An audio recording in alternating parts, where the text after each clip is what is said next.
This video is about replacing the faceplate on a COBRA 18M.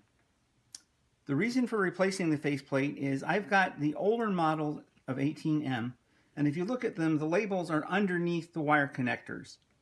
And the problem I have with this is that when I have a relatively inexperienced person helping me in the field, which is very often because I do setup, set club, and things like that, they look at this and they say, oh, here's number 1, here's number 2, here's number 3, here's number 7. They put in all of those wires and they get down to say, there's no place to put number 13. What do I do about that? And then, of course, we come around and have to redo everything, pull them all out and put them back in correctly. The newer faceplate is physically the same faceplate, except the labels are up at the top, which is where normal people expect them to be. So this is the newer one. All of the newer modules come looking like this. If you have old ones, they may look like mine that have the faceplate, the labels at the bottom. So the hard part about this is that you have to completely disassemble the unit to change that.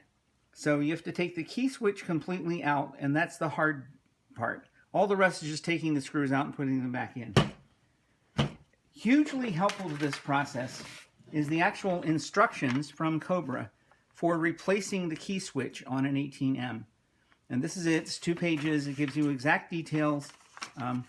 So if you buy a new 18M key switch, it comes in the plastic bag. You can probably ask COBRA to mail you one or email you one of these, and they will. But it gives you detailed instructions that are necessary in order to do this. So the process I'm going to follow here is first I'm going to, of course, take the key out. Before I do anything else, I'm not ever going to open up the case of these while I have batteries in it. So let's pop the batteries out.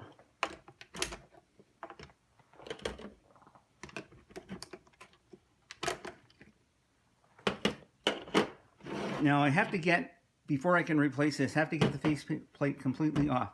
So I'm going to use a 5/16 nut driver to take the nut off of the antenna connector.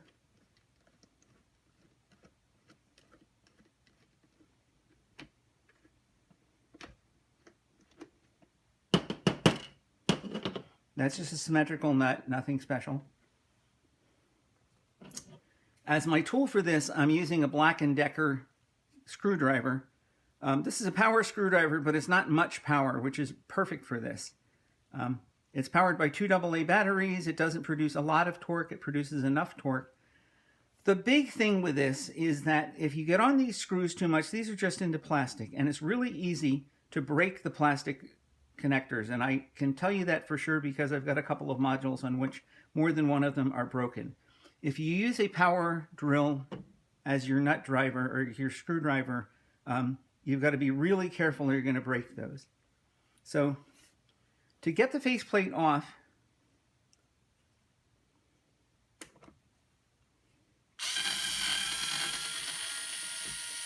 down in this bottom right corner, there's a short screw. All of the ones on the front, all of the screws on the front have little black washers on them.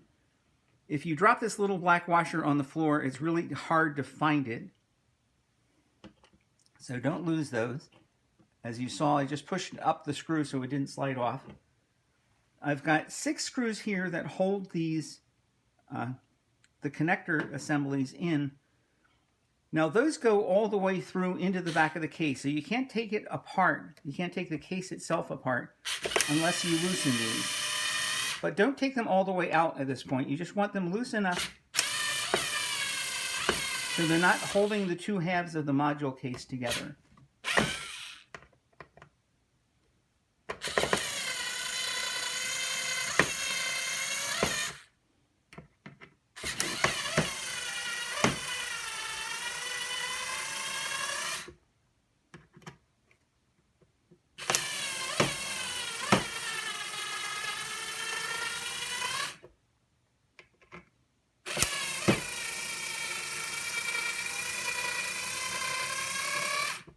So that's about how much you have to take those out for this step.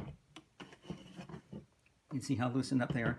So the point of that is if you look here from the side, you can see that these screws go through into little tubes coming up from the back of the case. and you need to be able to get those off. I'm going to flip over now. Now this side, there's a screw in each corner.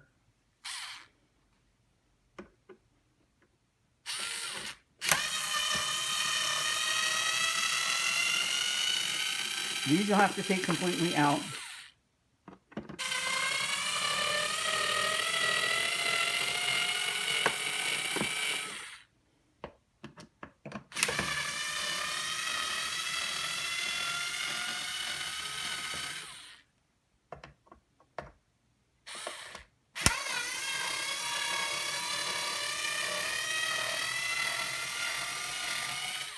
Okay, so once those are out, you can lift the back cover off, like so.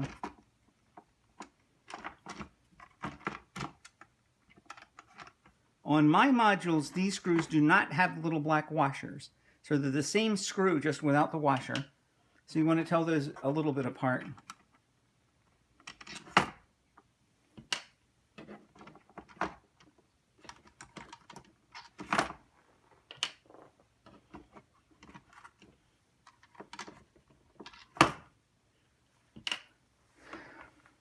Now, when I said about breaking these, what happens here is these guys that you were screwing into on the bottom, you can break these right off by screwing too hard. So if you're using a power drill, you're going to have to be very careful because these guys break right off the molded case. Just for convenience, you'll see that, so here's the battery connector. It's got a straight wire connector here. These connectors have, the connector that plugs in has a little ledge on it, and this has a matching ledge here to keep it tight.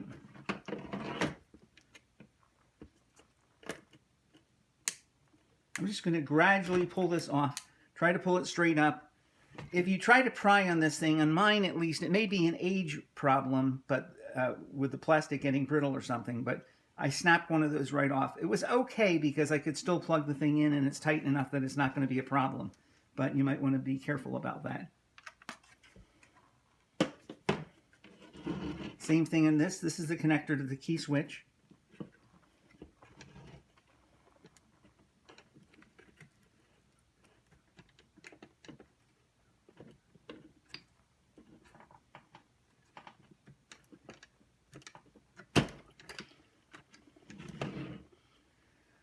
Okay. Now here's the tricky thing. The key switch, if you look at it and you say, oh, I can just pull those right off there. Those are soldered on and then covered with an insulator. All you can do is if you pull on them is you're going to wreck the insulation and maybe break the wire loose or break something, but those are not coming off. So you have to take this guy apart to get this off. So what I'm going to do is if you look, there's open connections on one side, and for each wire, these order matter, of course. There's black, white, red, purple, black, red. There's the instructions that I told you about have a couple of pictures of this and specific directions. You might want to consider at least the first one of these labeling them. Actually, you know, like in the picture here, putting a gummed label on it and saying 1, 2, 3, 4, 5, 6. I did myself a little cheat sheet on a 3x5 card. So the white plug and the same order on the actual switch down here. I'll paste a picture of that into the video. So these are a bit of a pain to get out, but you're just going to have to work across it. You push in here to push the clip down, and then you can pull the wire out. Assuming I can get a hold of the wire.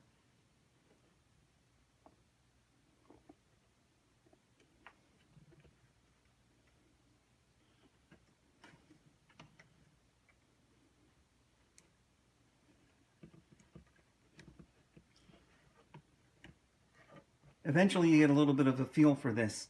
The first few are always hard.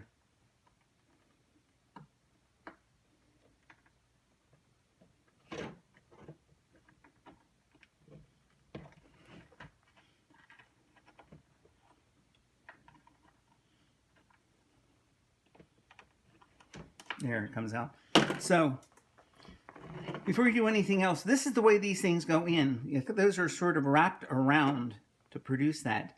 The flat part is what goes up against the open slot, not this part.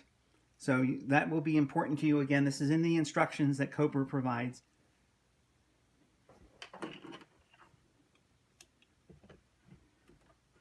See, I told you this, you get a little feel for it and then they go faster.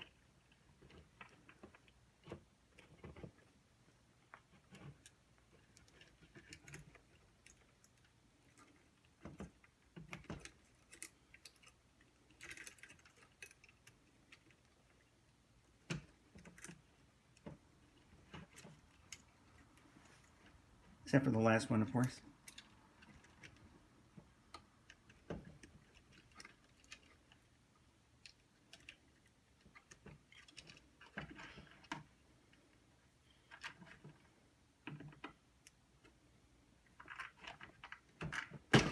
There. So again, now on mine, you see that I made my little notes. The order of these, there you go, like that. Black, white, red, purple, thicker black, and thicker red. But they all have the same little wraparound thing there, and all of them will go so that the flat part of these is visible in the slot once you put them back in. Now you can loosen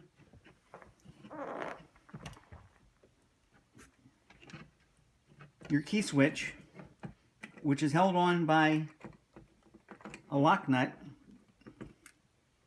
and you just have to get in there with the long nose pliers. I don't have longer than these. It would be a little helpful, but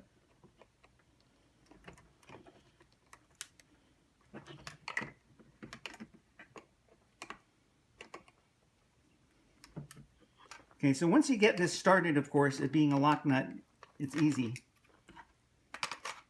You get your finger in there. Now I'm going to point out something here. This thin little wire right beside it is the wire to your antenna connector. Don't destroy that. So be careful of that. You're not doing anything wrecking that.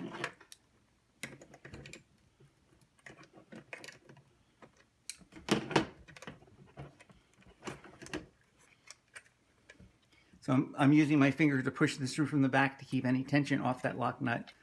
So I can just...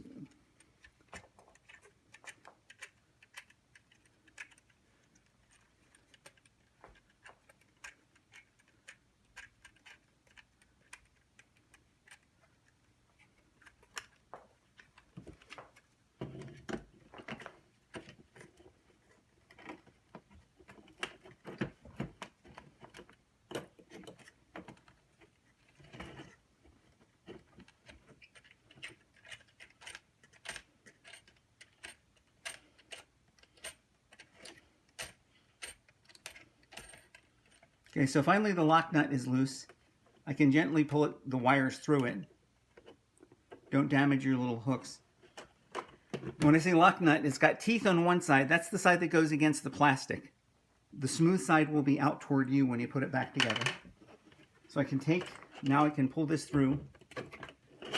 Now your key switch has an orientation. You see that the slot, if you remember when you use this, you'll need to turn the key left for test and right for arm. So that will be obvious when we put it back in. Okay, so now the only thing left holding the faceplate on is these screws, but these are also holding these guys on in the back, and these are plugged into little connectors. So what I'm going to do is leave it on its front. I'm going to take each of these screws the rest of the way off.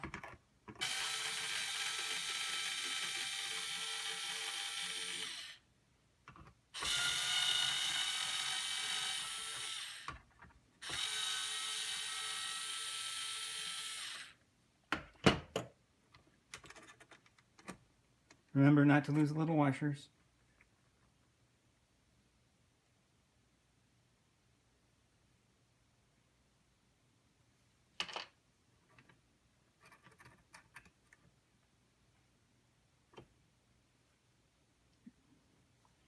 Just shove them up the screw so they don't take a walkabout.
Old faceplate off, new faceplate on. Now right here is a good point to make sure that your antenna connector is coming through, and just get that started again. Stick the nut on and give it a couple of turns.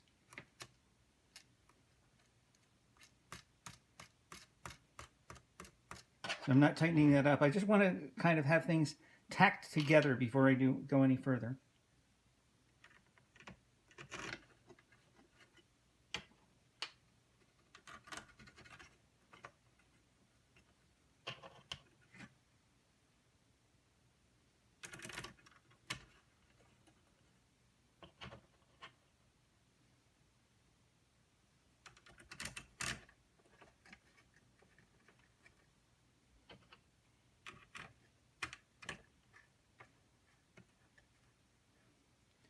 You're always better off to get all the screws started before you tighten any of them, because you don't have a lot of tolerances in these to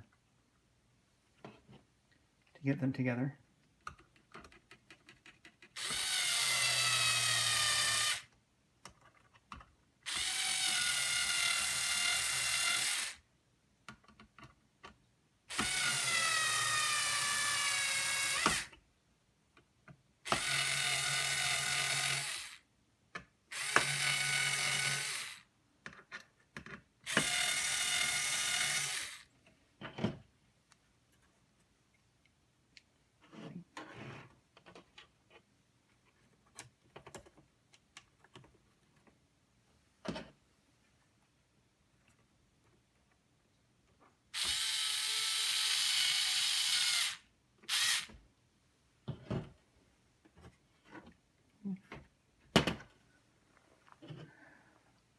Face in. Again, make sure that before you put this in, you got the right side up. So that's the side that turns left and right. That side should be up.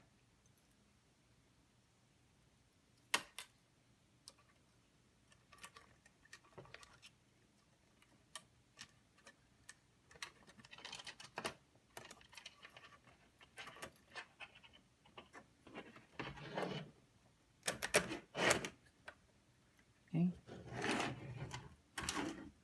As it should be. Lock nut teeth go down toward the plastic.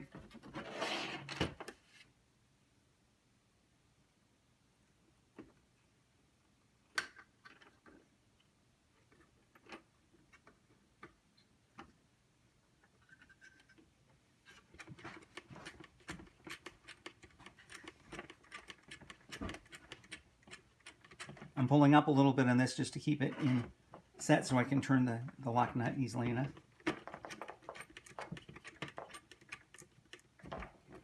You do the same thing pushing through from the back.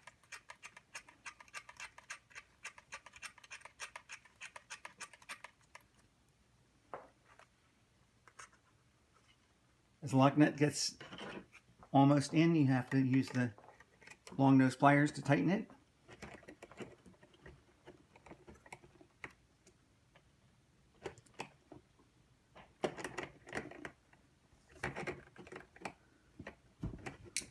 Don't worry about having to get that super tight.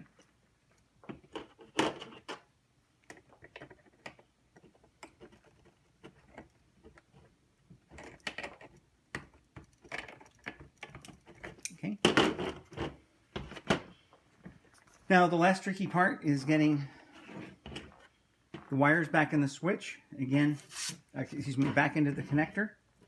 I'm going to go back to my list. So number 1 is black. Again, the flat part goes down. Number 2 is white.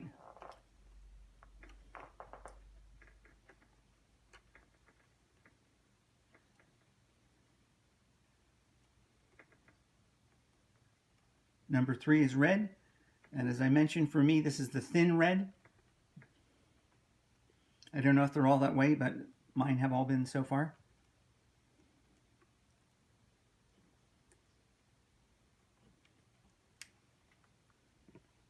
Number 4 is purple.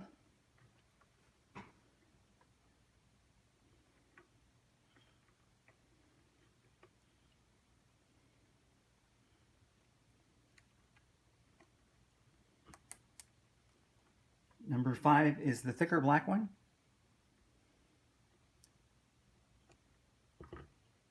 Number 6 is the thicker red one. Those are all in place. I can press that back in. Now again, remember this is not symmetrical. It's got the little ledge. It's got the little ledge here. That's connected.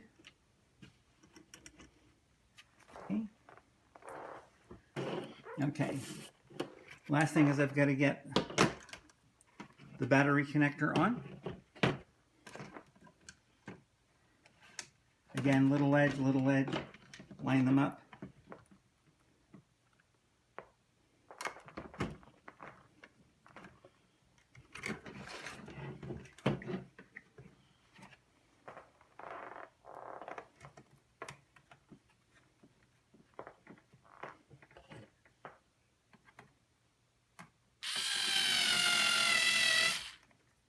Okay, now here's a good testing point. So before I go any further, I'm going to just make sure I have my connectors done right. So I'm going to take the batteries, pop them back in.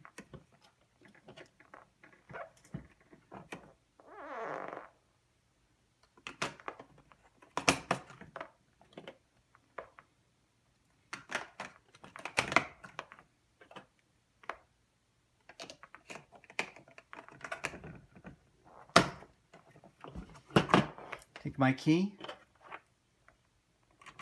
put it to test, let it go through the power on self-test.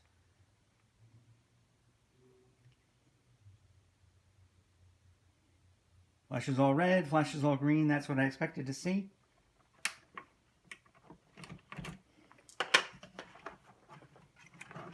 Okay.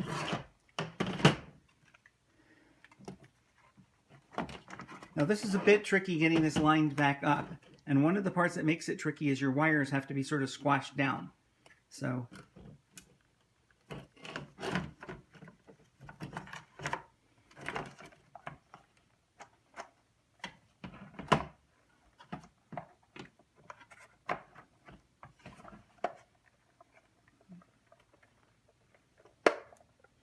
you hear that click, which is what I like to hear.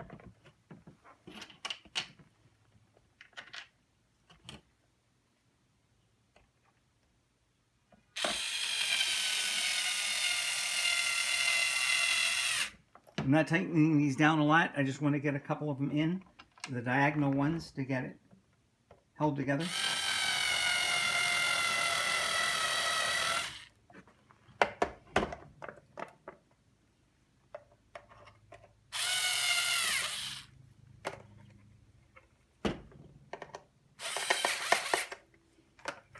All right, back over to the front. And we get these guys in.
Yeah, my AA batteries are getting tired, as you can hear, and that's fine.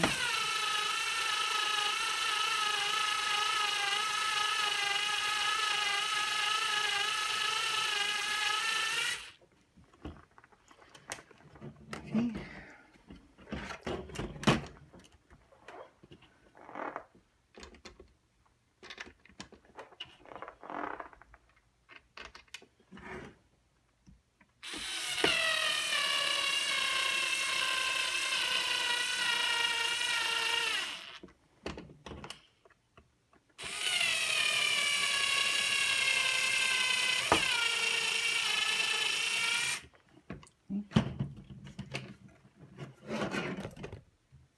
Be back together pretty well. My battery cover back on.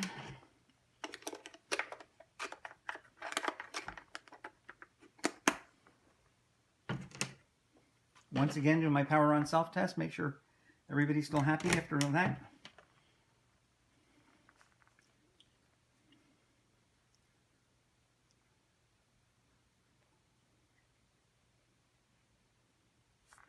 Okay, now before I use these in a show, I will actually fire an E-match from each of these banks of connectors and make sure everything's really connected. But I think I'm okay. And that will do it. A final thought. All of the new faceplates have pre-printed on them hardware version B, which is not true in any of my modules. All of my modules are old, so they're all version A. So I'm actually just going to take a magic marker and wipe that out or scrape it off. So it's not so obvious anyway. Put a piece of black tape over it, something like that, just so it doesn't confuse anybody. A final thing to think about. Okay, thanks.